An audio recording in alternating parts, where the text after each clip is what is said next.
Halo semua, selamat datang di channel ini. Seleksi CPNS dan P3K 2024 akan segera dibuka. Terdapat syarat khusus agar para honorer bisa mendaftar dan mengikuti seleksi pada tahun ini. Informasi selengkapnya ditonton secara lengkap video ini. Rekan-rekan, bagi tenaga honorer yang ingin mengikuti seleksi calon pegawai negeri sipil dan P3K, sebaiknya simak syarat dan aturan ini secara lengkap. Pasalnya ada syarat khusus bagi para pelamar CPNS maupun P3K tahun 2024 yang berasal dari golongan honorer.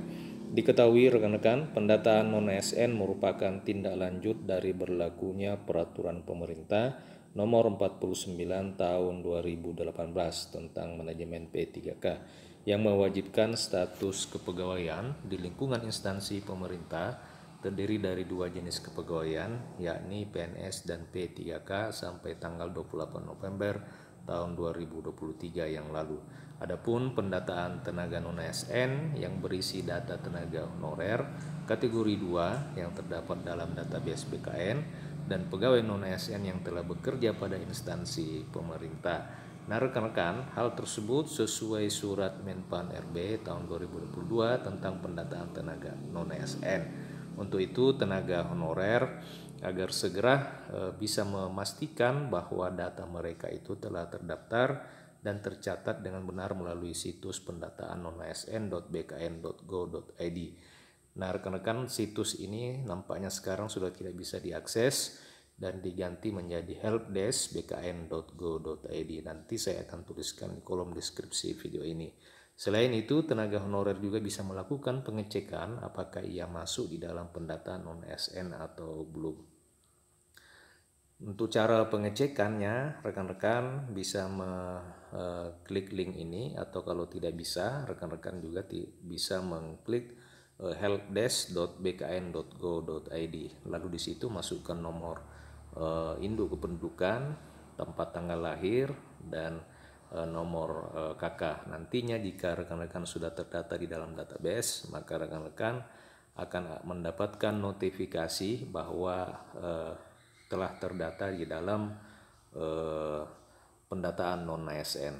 Sekedar review kembali bahwa pada saat syarat pendataan non-ASN maksud saya pada akhir 2022 yang lalu memang disyaratkan adalah para tenaga honorer yang menerima honorarium melalui mekanisme pembayaran langsung yang berasal dari APBN untuk instansi pusat dan APBD untuk instansi daerah. Selain itu juga telah bekerja paling singkat 1 tahun per tanggal 31 Desember 2021. Nah rekan-rekan, dari syarat ini mungkin ada banyak tenaga honorer yang tidak bisa terdata pada saat dilakukan pendataan. Namun bagi rekan-rekan yang belum terdata, ada angin segar dari Kemenpan RB, nantinya dimungkinkan akan dibuka masa sangga bagi rekan-rekan yang tidak terdata di dalam database Badan Kepegawaian Negara.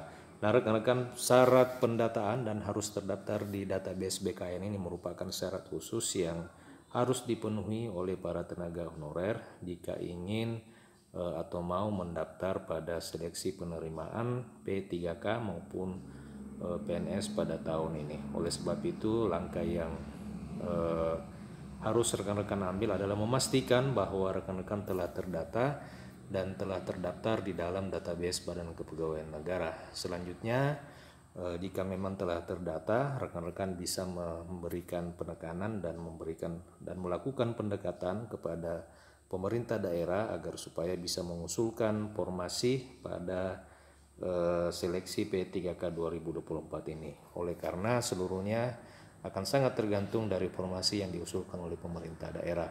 Jika pemerintah daerah tidak mengusulkan formasi atau mengusulkan akan tetapi jumlahnya cuma sedikit, maka tertutup peluang tenaga honorer itu bisa diangkat menjadi ASN pada tahun 2024 ini, khususnya diangkat menjadi P3K penuh waktu. Rekan-rekan, demikian video kali ini. Jika ada saran dan tanggapan, silakan tuliskan di kolom komentar video ini. Terima kasih telah menyaksikan.